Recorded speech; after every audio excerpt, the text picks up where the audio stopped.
Good morning to everyone. Today our topic is classical theory of income and determination. It means how to determine the income and employment level according to the classical theory. And actually this theory, classical theory of income determination, explain how national income and employment are determined in an economy under some assumptions like the full employment, wage and price flexibility, and operation of the Sage law of the market. Sage law of the market, it tells us that supply creates own demand. It is dominated economic thought before the Keynesian revolution of 1930s. The classical economists followed the Adam Smith doctrine of invisible hand concept. There are some assumptions under the classical theory of income and employment, like the full employment. Classical economists believe that in any economy there is the full employment and it is the normal situation. If there is find any underemployment, it is the abnormal situation, and it can be restored as the full employment through the wage flexibility. And second assumption is Sage law of market. Sage law of market tells us supply creates its own demand. It means as he believed that when there is the supply, it means there is the production. If there is the production in any economy, it ultimately create the income, and these income must be distributed among the four factors of production like land, labor, capital, and entrepreneur. Rent for the labor, rent for the land, wages for the labor, profit for the capital, and interest for the capital and profit for the entrepreneurship. And if people and these income goes in the hand of household, it means that household are enabled to demand the something due to the create the income, and these income must be spent in the consumptions. It means that supply creates own demand. And if suppose that in the short term there is the deficiency in the demand, which may be reallocated correction through the wage and price flexibility. And classical economists believe that money is a neutral, means neutrality of the money. It means that they believe money is nothing but it is only used for the transaction. It means that they believe money is only as a medium of exchange. And further he supposed, they assumed that there is a perfect competition in both market, like the product market and factor market. And rational economic agent, it means that consumer always want to maximize their utility and producers always want to maximize their profit. And these all the things are analyzed under the closed economy. It means that there is no any export and import between the two or more than two countries, and state of technology is given. It means that there is no change in the state of the technology, and there is the laissez-faire system in the economy.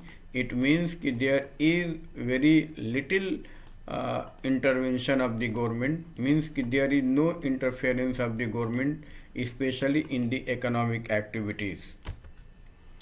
And whenever we discuss about the classical model of income determination, there should be no some key concept like the Sage law of market. What is the Sage law of the market? What do you mean by full employment? What is the laissez-faire policy? labor market equilibrium, capital market equilibrium, and product market equilibrium. Sage law of market, everyone knows. It's very simple कि supply creates own demand. Whenever any person asks what is the Sage law, तो it's very easily defined कि it's supply creates own demand.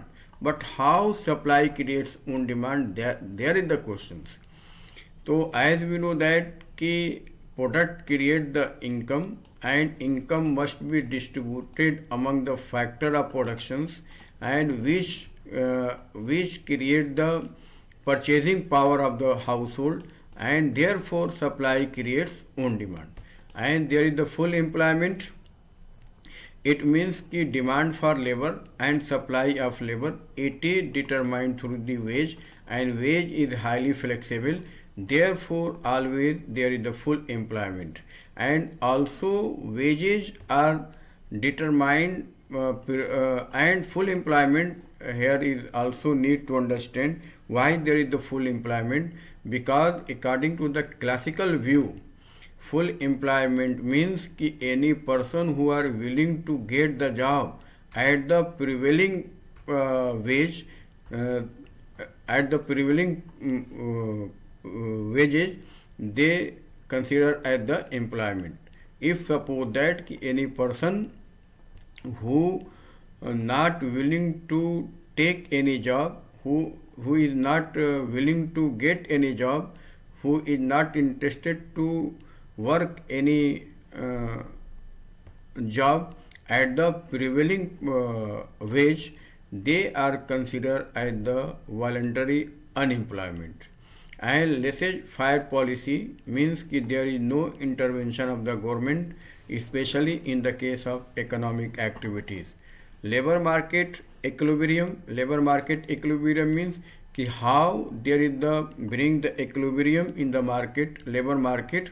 So as we know that कि it is the intersecting point of demand for labor and supply of labor. Capital market equilibrium, it is the interest. Capital market equilibrium means कि how saving and investment both are equal with the help of rate of interest. No doubt there are number of factors which affect the investment and saving, but according to the classical view, investment it is only the function of rate of interest, and saving it is only the function of rate of interest. In the case of investment, it is the inverse relationship with the rate of interest, but in the case of saving, there is the positive and proportional relationship with the rate of interest. And in the case of the product market means कि what are the demand and supply of goods and services, and that is determined through the price level.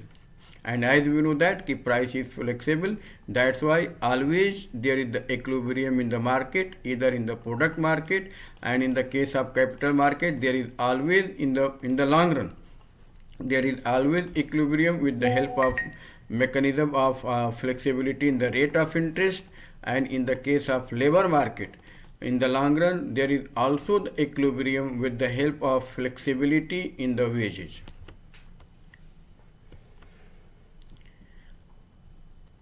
There are three types of market which are described under the classical theory of income and employment. Like the labor market, it is the wage taking behavior. There is the homogeneous labor, perfect mobility of labor, perfect information. In the case of capital market, it is the interest rate taking behavior, no friction or barriers, perfect information. And in the case of product market, price taking behavior, homogeneous product, free entry and exit in the market. These are the some implication of perfect competition in all market. If there is the perfect competition in all market, as we know that classical economists believe that there is the perfect market, perfect competitions, not only in the product market but also in the labor market and capital market. So what are the significance, what are the implication of the perfect competition in all market? Means all market means कि in the case of the product market, in the case of labor market, and in the case of money market, in the case of capital market.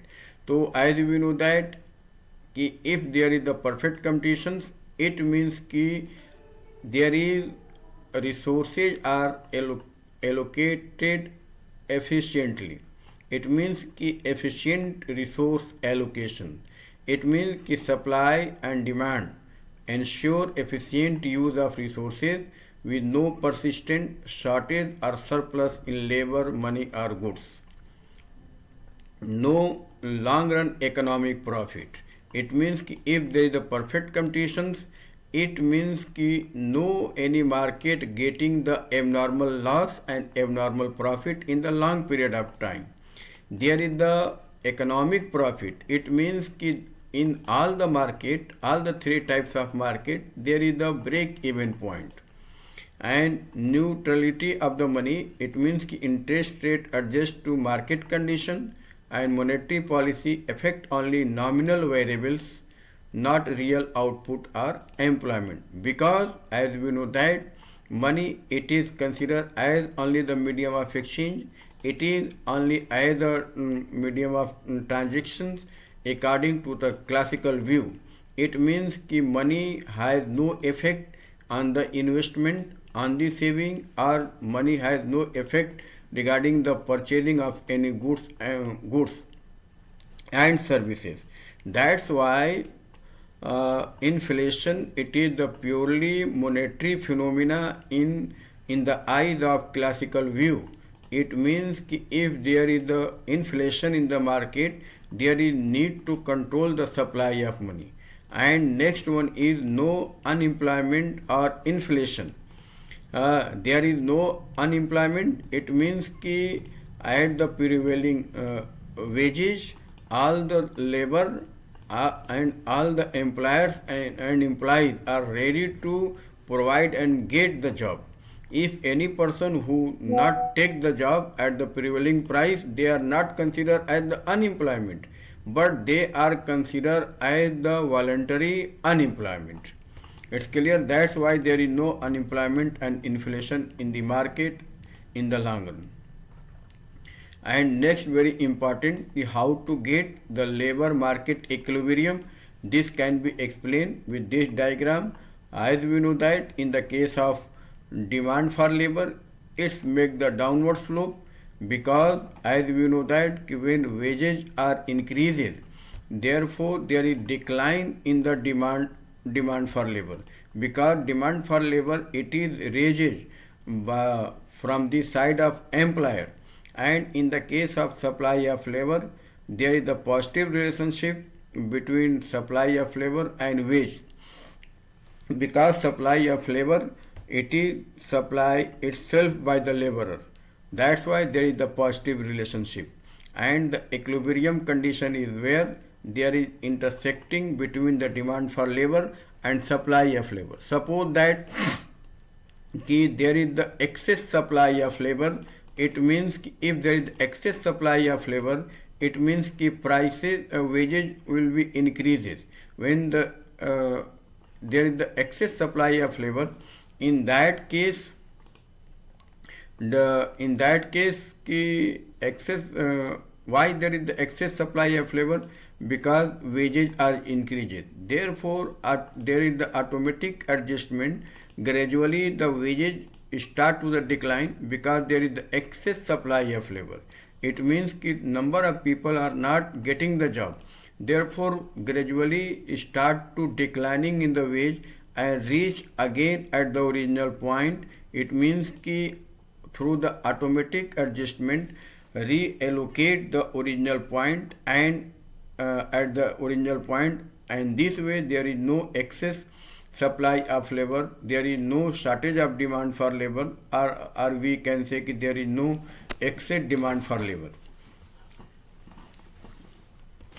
And in the case of, with the help of demand, with the help of the demand for labor and supply of labor, we are able to determine the output. And this is our topic, how to determine the output and income. As we know that in the economy, the level of labor the amount of labor had decided and determined through the demand for labor and supply of labor. This amount OL2, it is showing the total number of employed person, and beyond this we can't increase the number of employment, because as we know that ki at the LO it is showing the full level of employment. Therefore, at the full level of employment, how much total output, how much total national income generated. With, as we know that in the case of classical income and employment, suppose that as we know that there are four factors of production, like the labor, capital, land, labor, capital, and entrepreneur. But for the sake of convenience, suppose that there is only two factor of production, like labor and capital, and these factor of productions, these output, this is derived under the short-term analysis. It means कि one factor at least should be variable and other factors should be constant. And if suppose that there is only two factor of production, like labor and capital, so further suppose कि labor is changeable, variable with the in the context of output, and capital K is constant. It means कि how to increase in the output, only change in the labor. And this line OQ, it is showing कि whenever labor is increases, output is increases up to the level of full employment. After that there is no change, no increase in the output. Why? Because as we know that whenever there is more and more labor higher, it means कि marginal productivity of labor start to the decline. And another reason is that कि as we know that कि there is no perfectly substitution between two factors like L and K, means labor and capital. In this way, output level is determined with the help of given OL not amount of labor, and the output is OQ not.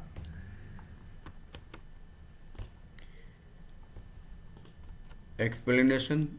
Then output determination, already I have discussed this one. No need to discuss about the real wage and general price level. In the last lecture I have discussed. Then capital market equilibrium. Capital market equilibrium, as we know that कि Sage law tell us, again I am going to repeat the Sage law of the market.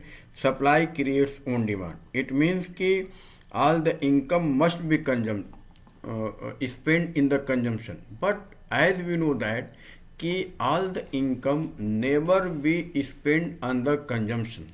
Always some amount is kept in the form of saving. But further, classical economists believe that all the saving must be converted automatically in with the help of rate of interest in the investment. It means कि total income means aggregate supply, it is equal to aggregate demand, which is equal to C plus I. So in the capital market, how to determine the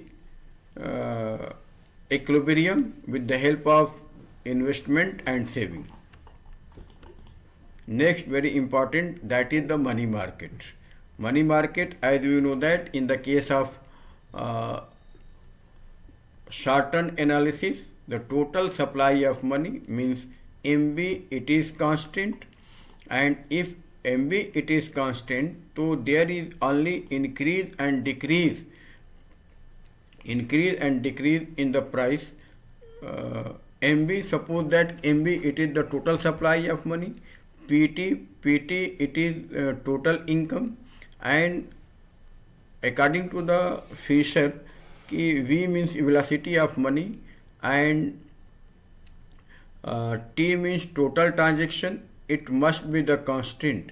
It means कि M it is equal to the P. when supply of money increases, then price is also increases in the same proportion. It means कि when supply of money increase, it means कि increase in the price which lead to the inflation. Therefore, we can easily control the inflation through the control in the supply of money. Money market equilibrium. With the help of the Fisher equation, we are able to determine the money market equilibrium. Money market equilibrium, it is the condition where demand for money it is equal to the total supply of money. And as we know that in the case of the short run, the total supply of money is constant. That's why it's make the vertical line on the y-axis, and in the case of demand for money, it is make the downward slope. And whenever there is demand for money increases, which lead to increase in the inflation and vice versa. But there are number of limitations and criticisms of the classical theory of income. Mainly this theory, it is criticized by the Keynes after the Great Depression of 1930s, when he wrote one book in 1936, the General Theory of Income, interest and interest and employment. And Keynes said that this theory is failed to explain persistent unemployment. As we know that in the period of Great Depression, there is hyper unemployment in the market, but classical economists were totally failed to explain why there is hyper unemployment in the market. And second problem regarding the problem of hoarding. As we know that every person want to make the save something.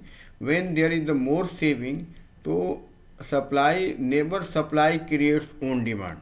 It means whenever saving is started, hoarding person want to save more saving, means hoarding of the saving. It means there is a deficiency in the demand. It means never follow the statement supply creates own demand. And liquidity preferences. People always want to keep some money in the form of liquidity, which is known as the demand for money. But classical economists totally failed to explain why the demand for money. What are the motive for the demand for money? And interest rate is monetary phenomena. Interest rate is the monetary phenomena.